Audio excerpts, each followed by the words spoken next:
नमस्कार प्यारे बच्चों, कैसे हो आप सभी। आशा करती हूँ कि आप सभी स्वस्थ होंगे। प्यारे बच्चों, आज की कक्षा में आपका स्वागत है। प्यारे बच्चों, आपने पिछली वीडियो में संज्ञा के दो भेदों के बारे में पढ़ा। पहला भेद था व्यक्तिवाचक संज्ञा और दूसरा भेद था भाववाचक संज्ञा। प्यारे बच्चों, आज की कक्षा में हम संज्ञा के तीसरे भेद यानी कि जातिवाचक संज्ञा के बारे में पढ़ेंगे। जातिवाचक संज्ञा होती क्या है।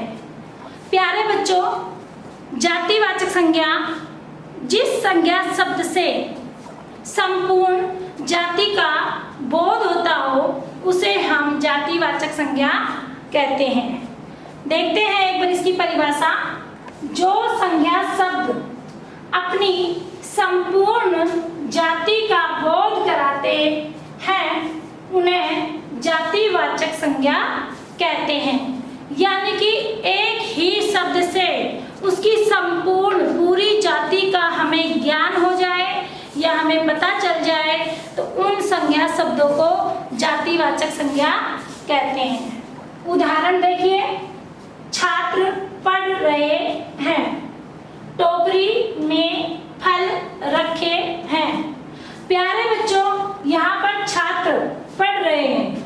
यहाँ पर छात्र संपूर्ण छात्र है, कोई विशेष छात्र नहीं है या किसी का नाम नहीं है।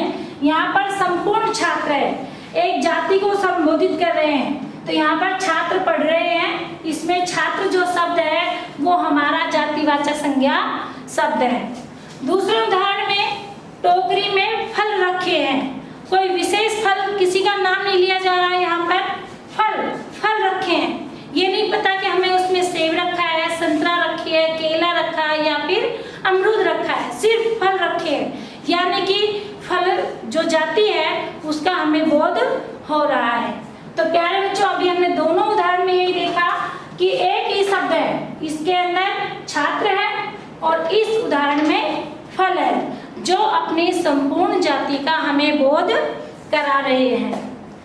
प्यारे बच्चों, जातिवाचक संज्ञा के दो उपभेद भी माने गए हैं, क्योंकि जातिवाचक संज्ञा का जो पाठ्यक्रम है, जो इसका सिलेबस है वो थोड़ा विस्तृत हो गया था, जिसके कारण कई जो हमारे विद्वान हैं उन्होंने इसके उपभेद माने हैं और कई विद्वानों ने इसके संज्ञा के भेदों के अंदर ही गिन लिया गया है।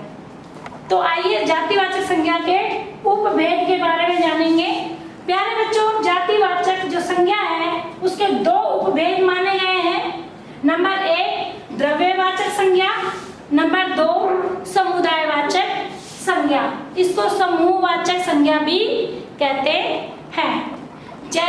अब हम द्रव्यवाचक संज्ञा के बारे में बात करेंगे।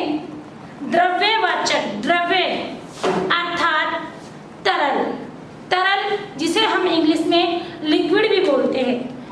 कहने का अभिप्राय यह है कि जिन संज्ञा शब्दों से हमें द्रव्य पदार्थों का बोध होता हो उसे हम द्रव्यवाचक संज्ञा कहते हैं। जैसे बच्चों, आप रोजाना दूध पीते हो, तेल की मालिश करते हो या फिर गेहूं खाते हो, ये सारे द्रव्यवाचक संज्ञा के उदाहरण हैं। देखिए अन्य उदाहरण, सोना, चांदी, चावल, तेल, दूध आदि। प्यारे बच्चे, ये सभी जो उदाहरण हैं वो द्रव्यवाचक संज्ञा में आते हैं, क्योंकि ये सारे तरल पदार्थ हैं, इसलिए इन्हें द्रव्यवाचक संज्ञा में गिना जाता है। अब हमारे सामने जातिवाचक संज्ञा का दूसरा उपभेद है समुदायवाचक संज्ञा। समुदायवाचक संज्ञा नाम से ही प्रतीत होता है समुदाय यानी कि समूह, ग्रुप।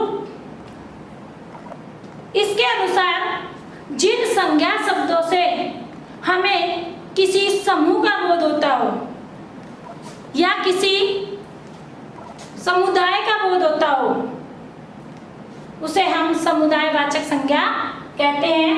इनके उदाहरण देखिए, सभा, सेना, कक्षा, गुलदस्ता, भीड़ आदि। प्यारे बच्चों, कक्षा जिसमें आप भी बैठते हैं, कक्षा जो शब्द है वो हमें किसी एक बच्चे का बोध नहीं कराती, वो हमें सभी जो विद्यार्थी बैठे हैं, एक समूह बैठा है, जो एक ग्रुप बैठा है, उनका बोध कराती है। तो इसलिए जो समूह का बोध कराती है या जो हमें समुदाय का बोध कराती है वो समुदायवाचक संज्ञा कहलाती है। जैसे गुलदस्ता, तो गुलदस्ता, प्यारे बच्चों, गुलदस्ता किसी एक फूल का नाम नहीं है। गुलदस्ते में बहुत सारे फूल होते हैं, अनेक प्रकार के फूलों का एक समूह होता है और उसी समूह को हम गुलदस्ता कहते हैं। तो जैसा नाम है वैसा ही इसका अर्थ है।